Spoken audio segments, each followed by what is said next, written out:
قبل أن يأتوني مسلمين. قال عفريت من الجن أنا آتيك به قبل أن تقوم من مقامك وإني عليه لقوي أمين.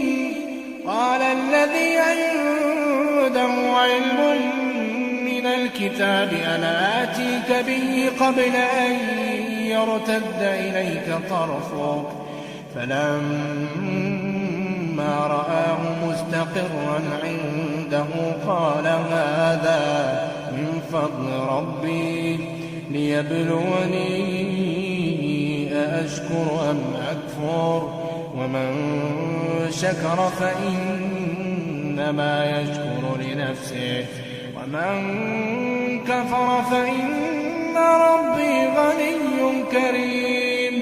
قال نكروا له عرشها ننظر أتهتدي أم تكون من الذين لا يهتدون.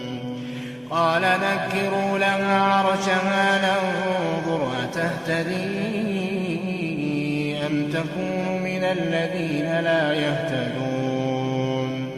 فلما جاءت قيل هكذا عرشك قالت كأنه هو وأوتينا العلم من قبلها وكنا مسلمين. وصدها ما كانت تعبد من دون الله إنها كانت من قوم كافرين.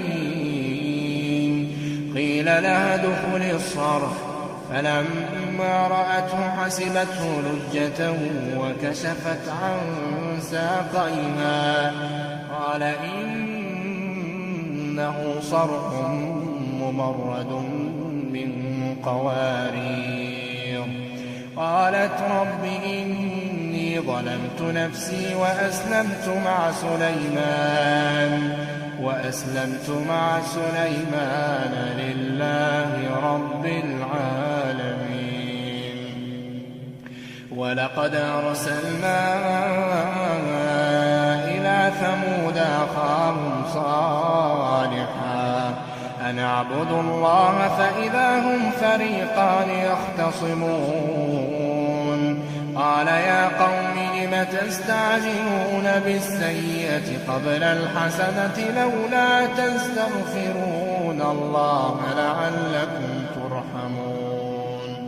قالوا اطيرنا بك وبمن معك قال طائركم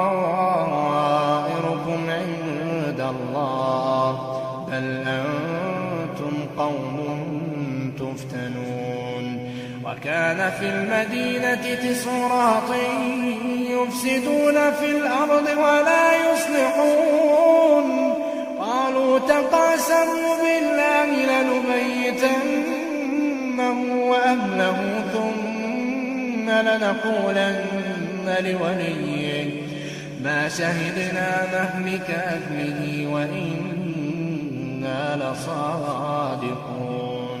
ومكروا مكرا ومكرنا مكرا وهم لا يشعرون. فانظر كيف كان عاقبة مكرهم أنا دمرناهم وقومهم أجمعين. فتلك بيوتهم خاوية بما ظلموا إن في ذلك لآية لقوم يعلمون.